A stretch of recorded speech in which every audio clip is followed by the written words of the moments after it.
झेप ज्यांनी चंद्र ताऱ्यावरी घ्यावी, वळवून वाऱ्याला दिशा आपुली ठरवावी, रौद्र सागराशी अलवार नाती जोडावी, अशा मातीच्या पुतांचीच होतात लेणी. चिमणशेठ गोविंदास गुजराती, तेल व्यापारातील एक आढळ मापदंड. 29 जून 1930 रोजी अत्यंत गरीब घराण्यात इंदापूर इथं चिमणशेठचा जन्म झाला.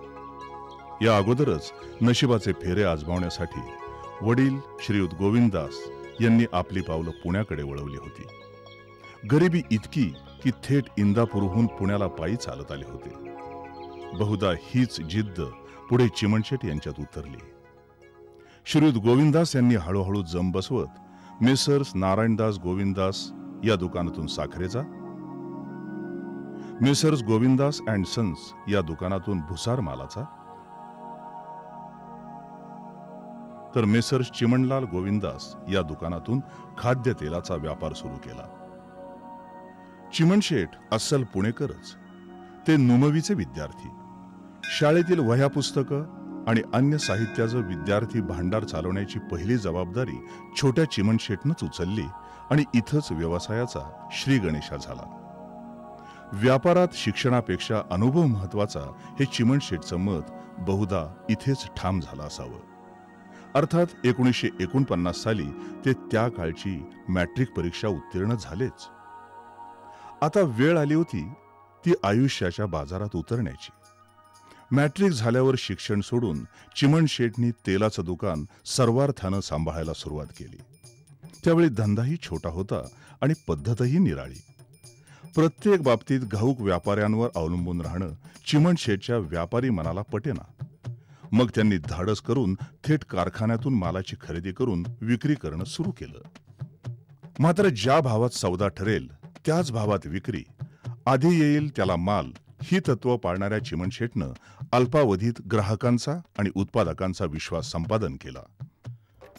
विश्वास एवढा की अनेक ग्राहक स्वाक्षऱ्या केलेले कोरे धनादेशच त्यांच्याकडे सुपूर्द करीत. व्यापार वाढतच गेला. परप्रांतीयांशी इंग्रजीतून संभाषण करावं लागतं ही गरज ओळखून अवघ्या 2 वर्षात त्यांनी फरड इंग्रजी शिकून घेतलं. प्रवाहाशी समरस होण्याची शेटजींची ही वृत्ती काही औरच. एव्हाना समस्त व्यापारी वर्ग, ग्राहक वर्ग त्यांना शेटजी म्हणूनच संबोधू लागला होता आणि चिमणशेठ हे नाव अलगद बाजूला गेलं होतं. शेटजींचा दिवस सुरू व्हायचा तो भल्या पहाटे 4 वाजता आणि मग इरोड, त्रिशूर, धुळं, मुंबई, अहमदाबाद इथल्या तेल कंपन्यांना फोन करण्याचं सत्र सुरू होईल. त्यानुसार कोणत्या तेलाची तुपाची खरेदी करायची हे ठरे. अर्थात त्याला वास्तवाचीही जोड असे. पहाटेच ते गावोगावच्या इंग्रजी, मराठी, गुजराती वृत्तपत्रांचं सखोल वाचन करीत. देशातील राजकारण, अर्थमंत्र्यांचे निर्णय, मान्सूनची परिस्थिती, पीक पाणी, सरकारची तेल आयातीची धोरणं यांचा सर्वांगानं विचार करूनच शेटजी तेल तुपाच्या विक्री भावाचे आडाखे बांधले. सकाळी 9 वाजता दुकानात गेल्यावर बातमीदार तमाम महाराष्ट्रातील व्यापारी वर्ग फोनवरून भावासंबंधी चौकशी करीत आणि शेटजी सांगतील त्यानुसार बाजारभाव ठरेल. त्यामुळे ऑनलाईन ऑइल किंग हे चिमणशेठचं दुसरं नामाभिधान दृढ झालं. तत्व म्हणून 4-2 रुपयांसाठी लढणारी ही व्यक्ती कुणाचं आयुष्य सावरण्यासाठी लाखो रुपयांवर पाणी सोडायला तयार होती. फक्त पैसा कमवायचा नसतो तर माणूसही जपायचा असतो या तत्वावर मार्गक्रमण करणाऱ्या शेटजींनी व्यापारासंबंधीची काही तत्व घालून घेतली होती. ग्राहकाला समाधानी ठेवलंच पाहिजे, व्यापाऱ्यानं जबान पाळलीच पाहिजे, नवीन तंत्रज्ञान आत्मसात केलं पाहिजे, केवळ लक्ष्मीचे पूजक न बनता सरस्वतीचेही पूजक बनले पाहिजे आणि व्यापारात सचोटी ही संपत्ती आहे, ही त्यांनी सांगितलेली सूत्र चिमण महर्षींची सूक्त चिमण सूक्त बनून गेली. सदैव उद्योग व्यापारात मग्न असलेल्या शेटजींनी समाजकार्यही तेवढ्याच तळमळीनं केलं. शेटजींना खाण्याबरोबरच फिरण्याचीही प्रचंड आवड. मुलं, मुली, नातवंड अशा संपूर्ण कुटुंबासह बद्रीनारायण, केदारनाथ, द्वारका, तिरुपती, नाथद्वार आणि अनेक तीर्थस्थळांना त्यांनी भेटी दिल्या.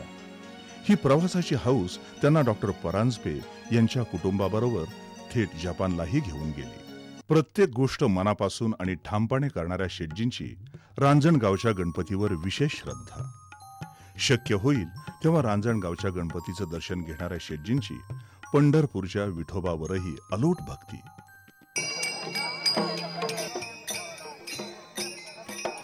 व्यवसायातून वेळ काढून तुळजापूर पंढरपूरची वारी ठरली. आयुष्यभर सावधपणे प्रवास करणाऱ्या या माणसाला दुखण्यानं अनपेक्षितपणे घेरलं. या दुर्धर व्याधीतही त्यांची रसिकता लोप पावली नाही.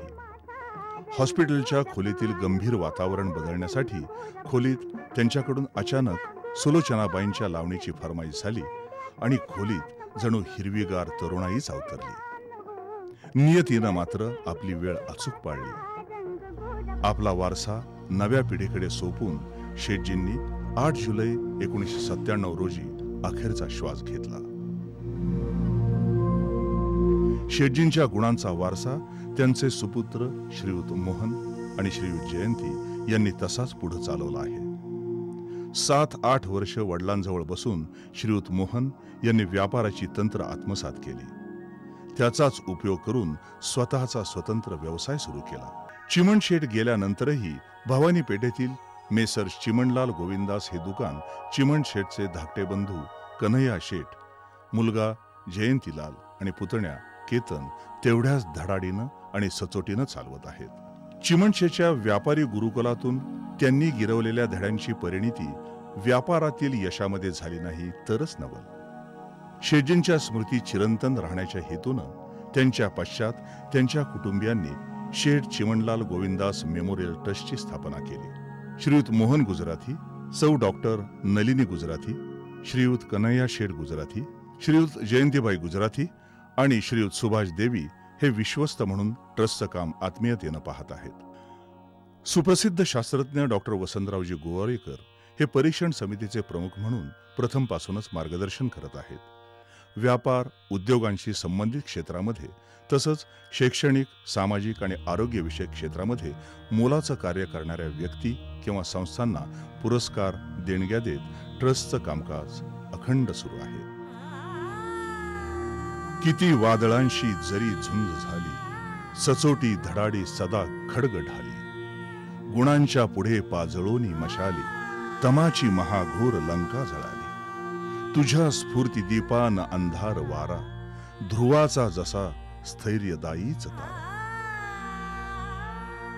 अखंड प्रकाशाचा हा वारसा पुढची पिढी तेवढ्याच आत्मीयतेनं तेवत ठेवणार यात शंकाच नाही.